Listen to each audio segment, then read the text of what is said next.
Salam sepak bola, salam sehat, salam sejahtera, dan juga salam hormat saya kepada teman-teman netizen atau warganet yang merupakan viewers, subscribers, and also supporters of channel YouTube Bola Bung Binder.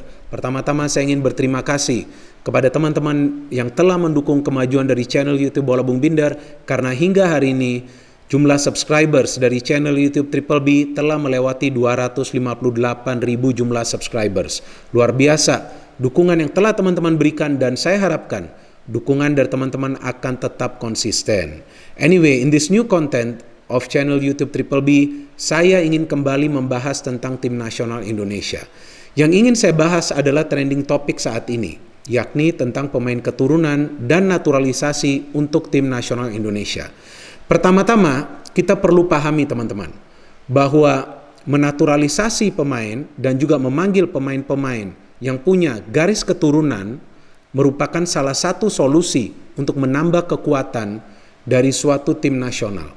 Jadi ketika ada tim nasional, apakah itu tim nasional Indonesia atau juga tim nasional di negara lainnya, memilih untuk menaturalisasi pemain yang punya garis keturunan atau juga pemain yang telah lama bermain di negara tersebut, itu bukan berarti karena pelatih punya kedekatan dengan pemain tersebut atau federasi dari negara tersebut punya kedekatan dengan pemain tersebut. Tetapi itu dilakukan sebagai salah satu solusi untuk menambah kekuatan dari tim nasional. Jadi ketika ada kebutuhan, maka di sanalah tentu pelatih akan mencari apakah ada atau tidak pemain keturunan yang bisa dinaturalisasi agar bisa menjadi warga negara Indonesia, atau pemain yang saat ini berada di luar tapi bisa menjadi warga negara Indonesia. Contohnya adalah Elkan Bagot yang memilih untuk menjadi warga negara Indonesia mengikuti ibunya yang memang masih warga negara Indonesia. Jadi saya pikir proses naturalisasi atau juga memanggil pemain keturunan untuk membela tim nasional Indonesia bukanlah sesuatu yang salah. Bukanlah sesuatu yang akan mengganggu perkembangan pemain-pemain lokal. Saya tidak yakin bahwa Coach Sintayong akan mengandalkan semuanya pemain naturalisasi untuk membangun kekuatan dari tim nasional Indonesia.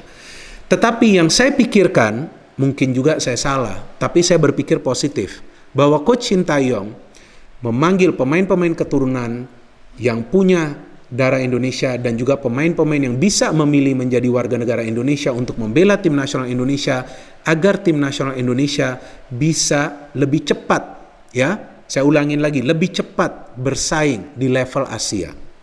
Karena untuk saat ini saya perlu fair ketika saya memberikan analisa bahwa tim nasional Indonesia tuh tertinggal jauh dari tim nasional lainnya yang merupakan negara tetangga kita, teman-teman. Seperti Thailand, kemudian Vietnam. Ya, coba lihat saja Thailand dan Vietnam.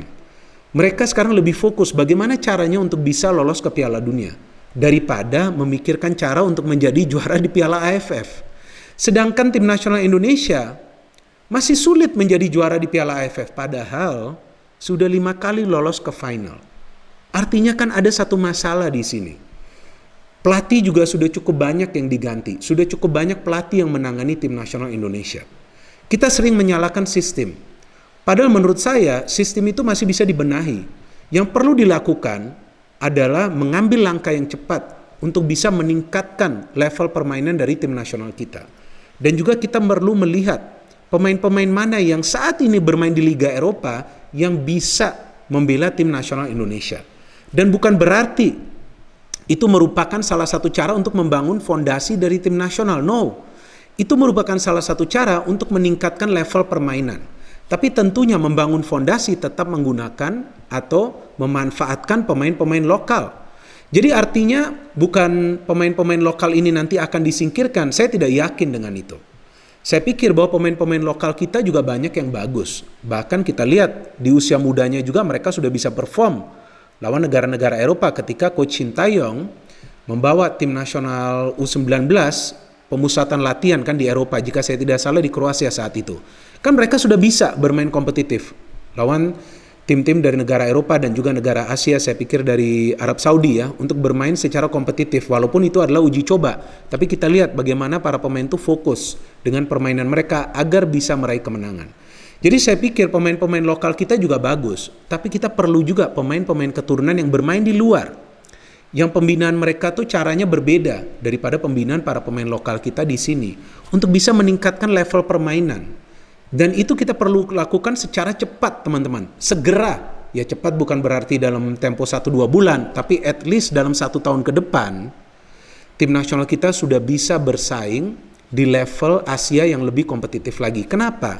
Karena jangan lupa, tahun depan itu akan ada kualifikasi untuk ke Piala Asia tahun 2023. Jadi untuk membangun tim yang kuat, tentu kita memerlukan juga pemain-pemain yang saat ini bermain di Eropa, yang punya garis keturunan Indonesia, agar bisa membela tim nasional Indonesia. Tapi juga pemain-pemain yang perlu dipilih harus juga sesuai dengan kebutuhan. Apakah kebutuhan itu di posisi depan, atau di lini tengah, atau juga di lini pertahanan. Kalau kita sekarang mencermati pemain-pemain keturunan atau juga naturalisasi yang bisa dan yang sedang membela tim nasional Indonesia, maka kita bisa melihat di depan sudah ada Ezra Walian yang sekarang kembali bisa membela tim nasional Indonesia. Apakah sosok Ezra Walian ini dibutuhkan atau tidak? Jelas dibutuhkan. Karena kita membutuhkan striker natural di depan. Setelah memang kita lebih banyak mengandalkan 1 striker dan juga 2 penyerang sayap. Memang masih mengandalkan 2 penyerang sayap, tapi juga kita perlu lebih banyak center forward, yaitu ujung tombak. Sekarang ada Dedik, ada juga Ezra Walian. Artinya ada lebih dari 1 pemain yang bisa menempati posisi goal getter. Kemudian ke tengah. Kita tahu sekarang di tengah kita masih menunggu Maklok agar bisa membela tim nasional Indonesia. Kita perlu atau tidak sih sosok Maklok? Jelas kita perlu. Dia sudah memasuki usia produktifnya. Dia pernah juga sebelumnya bermain di Eropa. Dia bermain juga di klub-klub besar di Indonesia. Di PSM Makassar, sempat di Persija, dan sekarang di Persib Bandung. Kita bisa melihat perannya begitu krusial bagi tim-tim yang dia bela di Indonesia. Dan juga mentalnya, attitude-nya. Dia punya apa yang kita pahami winning mentality. Artinya dia selalu ingin menang. Dia adalah pemain yang bisa mengambil tendangan bebas. Dia adalah pemain yang bisa membagi bola. Dia adalah pemain yang bisa merebut bola dari kaki pemain tim lawan. Jadi pemain seperti ini jelas kita butuhkan. Apakah salah kita memilih untuk menaturalisasi Maklok dan memanggilnya ke tim nasional? Saya pikir tidak ada salahnya. Karena ada kebutuhan. Bukan berarti juga menyingkirkan pemain-pemain lokal, enggak. Tapi ada kompetisi, ada persaingan untuk bisa masuk ke tim nasional. Sekarang kita bergeser ke belakang, ada Victor Igbonevo. Betul usianya sudah tidak muda lagi, tapi pengalamannya. Dia pernah juga bermain di Thailand, dia cukup lama bermain di Persipura, sekarang dia bermain di Persib Bandung. Ya kan, dia bermain di level yang kompetitif, selalu bersaing di papan atas. Jadi pemain seperti ini dibutuhkan pengalamannya, ketenangannya di lini pertahanan. Memang usianya sudah tidak muda lagi. Tapi saya pikir dia dibutuhkan sebagai pemain yang tenang di lini pertahanan. Ada Elkan Bagot sekarang. Kita butuh atau tidak Elkan Bagot? Jelas kita butuh. Kita butuh pemain center back dengan postur yang tinggi. Selain postur yang tinggi, juga kita tahu Elkan Bagot lama bermain di Inggris. Dia biasa bermain agresif, bermain fisikal. Artinya ketika tim nasional kita bertemu lawan-lawan yang tangguh seperti nanti di Piala AFF, lawan Vietnam dan juga lawan Thailand, tentu yang kita harapkan Elkan Bagot ini bisa menjadi palang pintu yang menyulitkan para striker dari tim lawan tersebut atau juga pemain-pemain lain yang akan coba untuk menerobos ke lini pertahanan dari tim nasional Indonesia. Jadi pemain-pemain keturunan atau naturalisasi ini menurut saya punya hak sepenuhnya untuk membela tim nasional. Tapi juga kembali pilihannya kepada pelatih. Dalam hal ini adalah Coach Sintayong. Beberapa negara di Eropa juga menaturalisasi beberapa pemain untuk membela tim nasional mereka.